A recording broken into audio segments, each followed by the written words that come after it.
fazendo aqui dois cremes, né, pra vocês. Eu tô passando o creme nível no meu rosto e colocando o dedo no creme. É sobre isso que a gente vai falar hoje, gente. Sobre esse polêmico, amado, odiado e histórico creme. Bom, gente, eu já vou começar aqui falando, já que eu já tô com o creminho aqui no rosto, olha.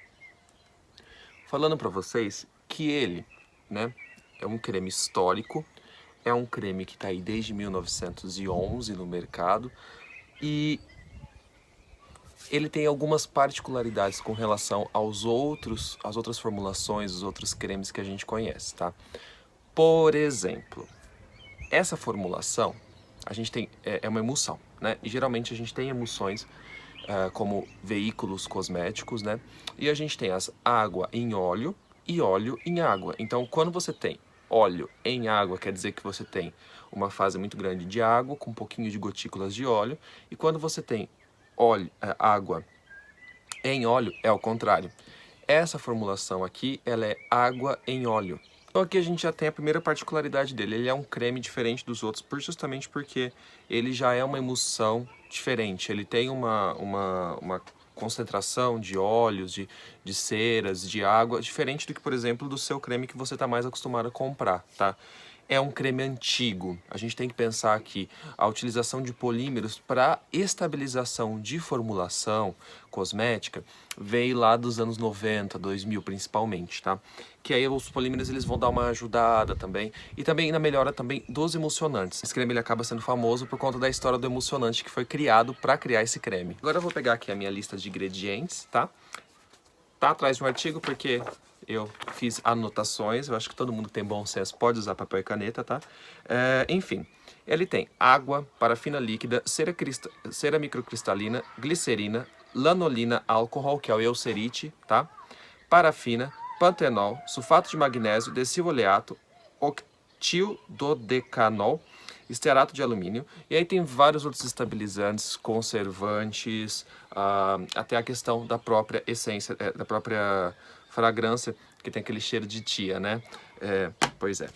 E, enfim, vamos falar um pouquinho, eu vou falar um pouquinho sobre cada um dos ingredientes, que eu acho que é o que vocês mais querem que eu fale, mas eu quero que vocês entendam o seguinte: cosmética não é só olhar ingrediente, tá? Porque com tudo isso aqui a gente consegue fazer uma formulação, e a formulação é muito mais do que um ingrediente apenas, tá? Então vamos entender que a cera microcristalina, ela também é um tipo de parafina, é uma isoparafina, tá?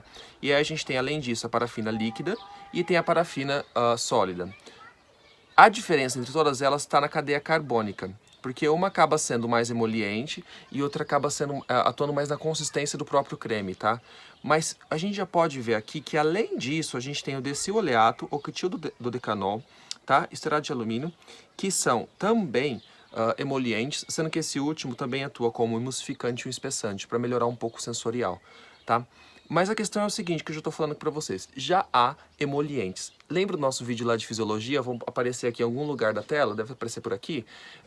Esse vídeo de fisiologia, eu falei muito sobre a questão dos emolientes que tem essa ação oclusiva, e essa ação oclusiva vai ser importante para conseguir diminuir a perda transepidérmica de água e melhorar a função barreira da pele. Ai, mas você está usando parafinas no meu creme.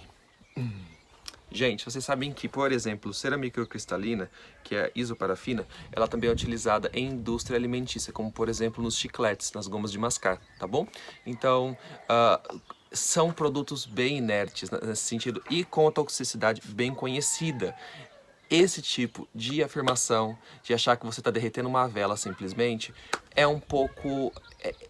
É o tipo de conhecimento que não é aplicado, tá? Então cuidado quando vocês forem passar isso pra frente, tá? Outro que eu queria chamar a atenção aqui, por exemplo, o sulfato de magnésio, é o chamado sal de Epsom, que ajuda a melhorar a estabilidade de emulsão água em óleo, que é o tipo de emulsão como a gente conversou lá em cima. Tá vendo como que tudo se conecta e é importante dentro de uma formulação? Aí tem gente que fala, ai Vitor, mas ele é só, então quer dizer que ele é um oclusivo. Não, não é. Lembra que eu já fiz um vídeo ali sobre glicerina? Vai aparecer aqui também em algum momento. A gente tem também glicerina e pantenol, que são umectantes e atuam por umectação na hidratação da pele. Tem que lembrar que a hidratação da pele ocorre nas camadas superficiais da pele. O creme não tem que penetrar. Então o que a gente pode tirar dessa formulação? Que basicamente ela é uma formulação que vai ter muito óleo, tá? Vai ter muito óleo, vai ser pesada, tá? Mas que vai ter também uma ação hidratante interessante.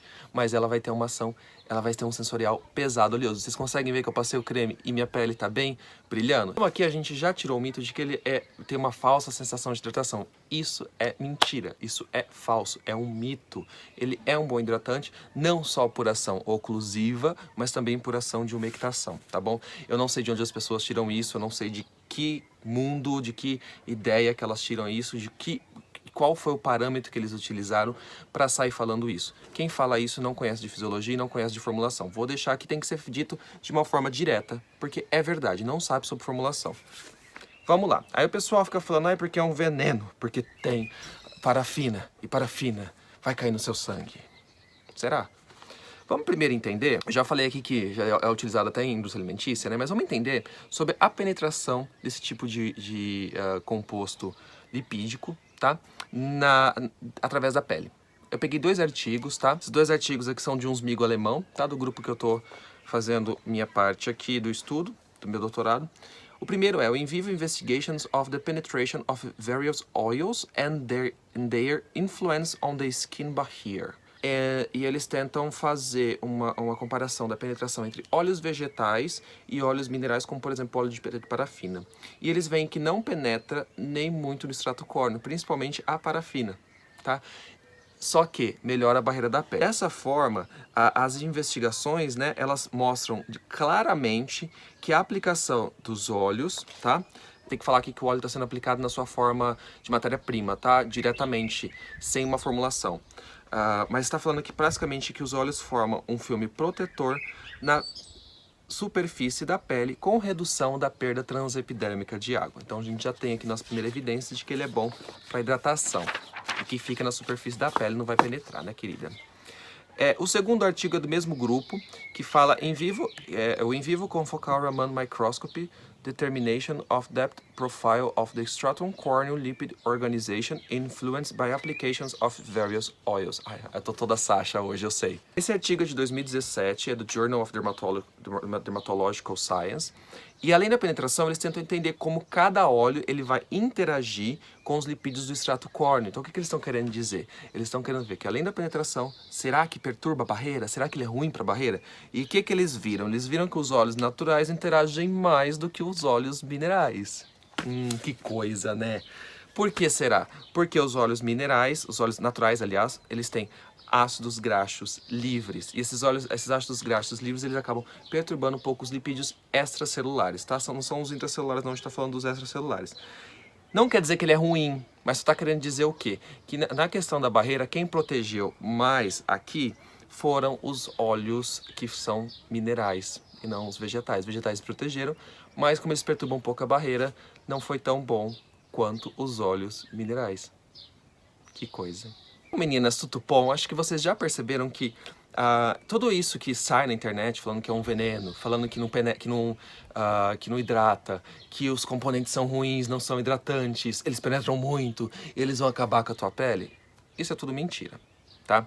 Agora uma grande questão é, esse creme, ele é pesado. Eu tenho pele oleosa. Eu vou passar esse creme e vou sair na rua? Eu tenho que ter um pouco de bom senso na escolha também. Ele é barato. Aí eu entro aqui também com uma outra questão. Se esse creme é barato, será que esse hate que ele recebe não é porque ele é barato? Eu fico pensando, se esse creme fosse um pouco mais caro, se ele ia receber todo esse hate. Se ele não ia ser um produto de ostentação na internet. Eu não sei se é por conta disso. Eu gostaria de entender o que rola. Porque nem pensando cientificamente, na composição, faz sentido. Não faz sentido.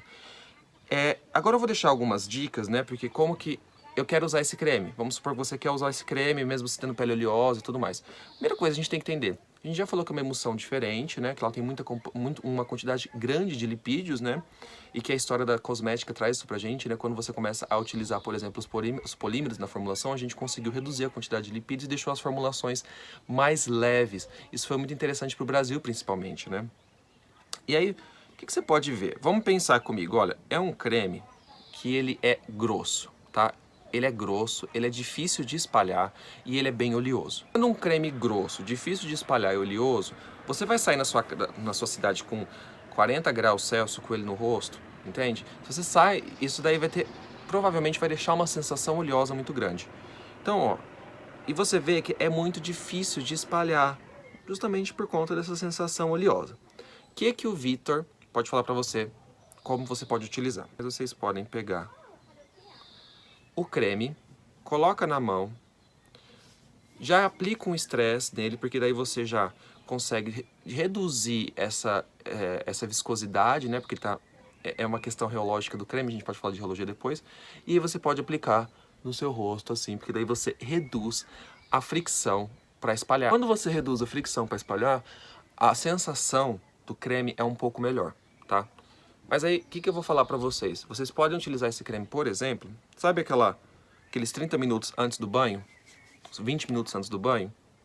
Você pode utilizar ele nesses 20 minutos antes do banho, depois lavar o rosto. Não deixa muito em contato, porque a questão de formação, por exemplo, de acne, que está relacionado com acne cosmética, também está relacionado com o tempo de exposição, o tempo que você fica em contato, tudo mais. E depois você faz uma limpeza muito boa, uma limpeza correta, do jeito que você mais gosta, mas você vai ter uma máscara de hidratação. Você pode usar como uma máscara de hidratação. Lembrando que se você tem acne, se você tem uma pele muito oleosa e tudo mais, tenta não usar. E tá tudo bem você não poder usar um creme. Eu não gosto de usar esse creme, por exemplo, para sair de dia. Porque olha como brilha meu rosto. Essa é uma questão importante. A gente tem que entender que formulações são feitas também, não para você utilizar a todo momento, elas têm suas particularidades. E aí tá tudo bem você ter um creme super baratinho para fazer uma máscara de hidratação por 20 minutos, depois lavar o rosto. Tá tudo bem. Você pode também utilizar, você tem uma pele seca, você pode utilizar isso aqui como hidratante. O hidratante vai ser interessante nesse sentido, porque ele atua por mais de um mecanismo de hidratação, como a gente já falou. Então, é importante a gente saber isso. Por quê? Esse creme também pode ser interessante no frio. Quando a gente está no frio, como a gente tem que pensar, os lipídios eles são altamente sensíveis a calor.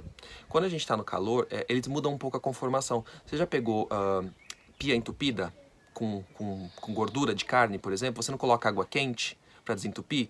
É porque essa água quente ela vai fazer com que haja como se fosse a mudança um pouco da estrutura dos lipídios. Eles passam de sólido para meio líquido. Se você está num dia muito quente, com muito calor e tudo mais, provavelmente a sensação de brilho que você vai ter na sua pele após aplicar um produto desse vai ser muito maior.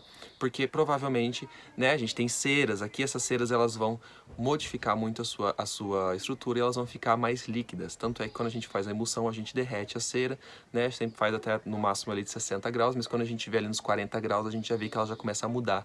Aos 35, 40 graus, ela já começa a mudar a sua... Depende da cera, tá, gente? Mas ela começa a mudar a sua característica de sólido para mais líquido. Eu acho que deu para perceber que no vídeo eu falei de ciência, eu falei de questões pessoais, eu falei de como a minha pele ela interage com o produto, eu falei também como a gente pode utilizar.